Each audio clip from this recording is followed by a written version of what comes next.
Hi everybody, I'm Susan Mulvihill. Welcome back to our garden, although as you can see, it's not the vegetable garden for a change.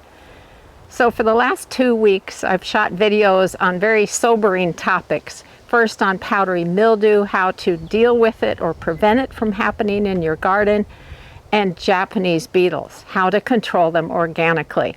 Whew, those were meaty topics. So we need to have something that is more uplifting this week, don't you think? Today I want to take you out to our front flower garden because it is my happy place right now. It is blooming its heart out and I just love it. Whenever I go out the front door or look out a front window, this is the first thing I see. It's just so lovely. We actually have 2 front flower beds. This bed has been around for the longest time, although I've expanded it over the years.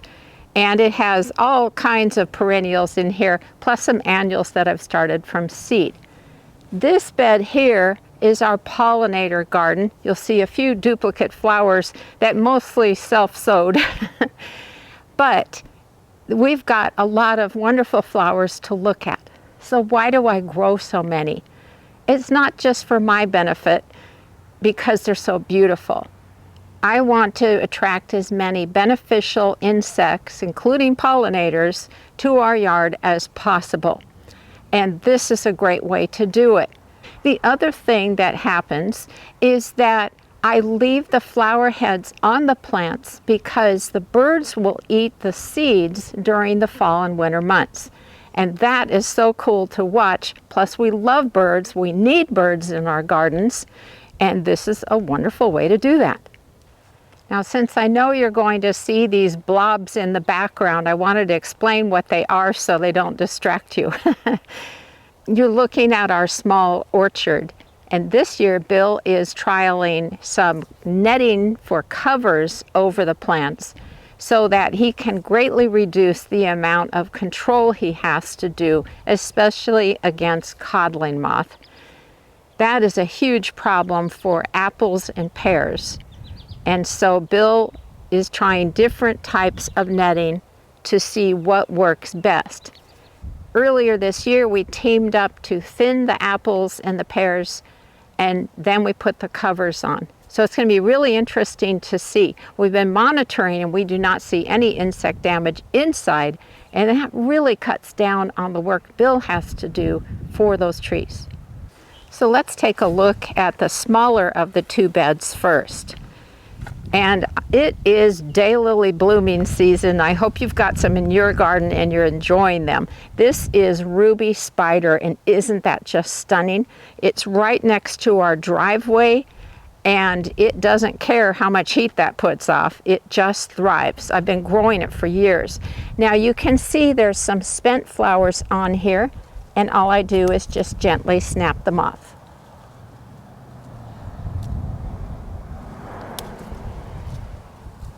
In this case, I mostly do it because it takes away from the beauty of the flowers. But a lot of times I'll leave flower heads on, as I mentioned earlier, so that the birds will have seed heads to enjoy. Those seeds give them a whole lot of energy. There, that looks way better, doesn't it? You've probably noticed a whole lot of gold flowers, and those are Gloriosa daisies or Rudbeckia hirta. They are so easy to grow, a little bit too easy to grow because they do spread quite a bit. And so in the early spring, I usually have to do some drastic thinning out. But even with that done, you can see there's still quite a lot. One of the things I love about these flowers, other than the fact that they're just plain cheerful, is the variations in colors on the flowers. So let me show you what I mean. So here's one of them. And something I forgot to mention is just the number of insects that are attracted to them. Just standing here, I'm seeing different types of bees, green lacewings, ladybugs, bumblebees. It is awesome. Here's some that are more golden.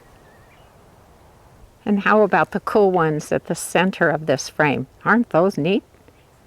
Now, of course, it has to be breezy today, so I'm shooting moving targets here, but I'll do the best I can not to make you dizzy. Here's another cool variation of the Gloriosa daisies. Now, in addition to seeing a lot of gold flowers in this bed, you probably also noticed all of the purple flowers, and those are bee balm or Monarda didyma. And those, as the name implies, attract bees like you would not believe. They are a fabulous flower. Hummingbirds like them too. And it's another one that can take over a garden if you don't put your foot down every now and then. So just to give you a little bit of a warning, but you have to admit they sure are pretty. I have lots more daylilies growing in here and quite a bit of phlox. Mostly white phlox, but I also have Laura, which is a real pretty sort of a purpley pink. Another thing I love growing is breadseed poppies. And you can see a lot of them have already bloomed because I've left the seed heads on the plants, which I want to do because I want to save the seeds. Now, if you've seen my videos about this, you know that in the middle of winter, I just fling a bunch of poppy seeds and let them come up where they want to. And now is the time I get to enjoy that little bit of effort. It's so easy to grow them. And I'm going to show you a couple more because they are just stunning. How do you like those? Wow. And when those petals are backlit by the sun, it is just amazing. Here's another cool poppy. And the funny thing is, I never grew anything that was red and purple, but somehow I ended up with this, and I think it's a stunner. I also enjoy growing Shasta daisies, and that's what you're looking at. Notice the lovely yellow petals on them. This variety is banana cream, and it's rather ironic because the only food on this planet that I don't like is bananas. But at least they get a prominent place in the flower garden. Now, how do you like this plant? It is verbascum, and I'm going to look up the variety name for you and I'll put it on the screen. I started it from seed several years ago, and every year it reliably comes up, and let me tell you, the pollinators go nuts over those flowers. It's really cool. It's nice to add a little structure and height to a bed. I'm also growing a lot of herbaceous peonies in here, and they're spaced a few feet apart. I have about 12 of them in different colors, and they give me the early season bloom that I'm craving. I just realized you can see our lavender patch in the background, and that has come into its own this year. It had a couple of rough years, and then this year it seems to be growing much better. So that's cool, and boy does that bring in the pollinators. Okay, now let's take a look at the pollinator garden.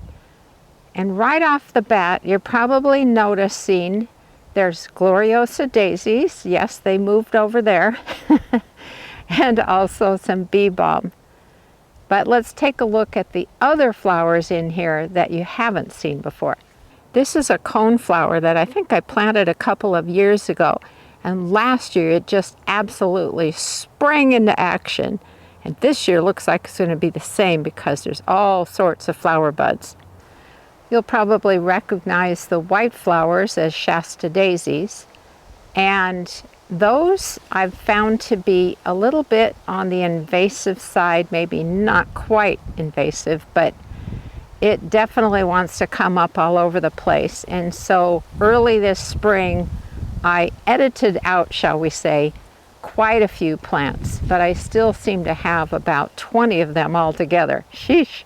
These tall plants back here are Maximilian sunflowers, and they will get quite taller, and they'll have small yellow sunflowers on them. Very popular with pollinators and beneficial insects. Sometimes they tend to want to fall over a bit, so I have kind of a mixed emotions about having it in here, and I think I've got probably about 6 or 7 of them. But maybe at the end of this year I'll decide whether I want to keep growing them out in this pollinator garden. I do try to let things do what they're going to do, to be honest, because I want this to be as natural as possible. But there are some plants that are a little bit troublesome, as you'll see in a bit. I've gotten some nice surprises this spring in the form of new flowers that I hadn't seen before. What happened is Renee's garden sells scatter garden seeds, and at the end of the winter I flung a bunch of seeds here and there, and then every now and then I get a lovely surprise, such as this beautiful coral pink poppy. How cool is that? Here's another one of the surprises, and I believe that's a Godetia. Here's another surprise, and another. And then these pink penstemons have been growing in here for the last few years, but they sure add a nice pop of color. These blue beauties are bachelor's buttons. Aren't they gorgeous? They're also known as cornflower. More poppies to enjoy. Aren't those just stunners? When I planted this pollinator garden several years ago, I added in some milkweed because that is so important, especially for butterflies. And so this is a showy milkweed, and I think it lives up to its name. Here's another type of milkweed.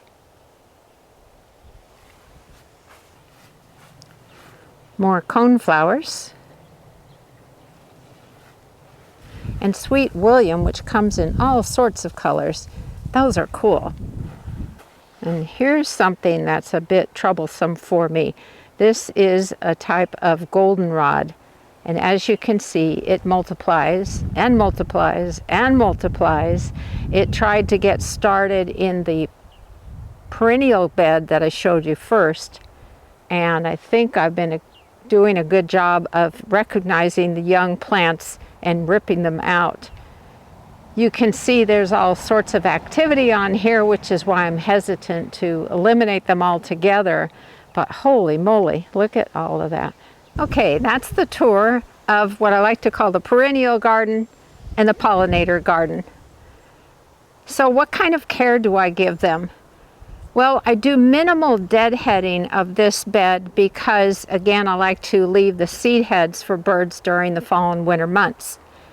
I do deadhead the daylilies because I want to keep them blooming and looking nice. In the early spring, I do quite a lot of weeding in here and spacing, just trying to make the bed look as good as it can. And then I pretty much just leave it alone because once these plants fill in their places, it makes it hard for other plants to come up, and so it's less to care for, believe it or not. So what about the pollinator garden? This got some major editing this spring, primarily Shasta daisies, lupins, a few of the goldenrods, and anything else that I thought, oh, this thing is trying to take over, let's get it out of here quick. We water this area for 3 times a week, and not for terribly long because we try to be really mindful of the amount of water that we're using. So really at this point I get to enjoy the fruits of my labor and see all of the interesting insects that are coming into both of these beds and benefiting the garden. Thanks so much for watching today, everybody. Next week I'll be back out in the vegetable garden. Happy gardening!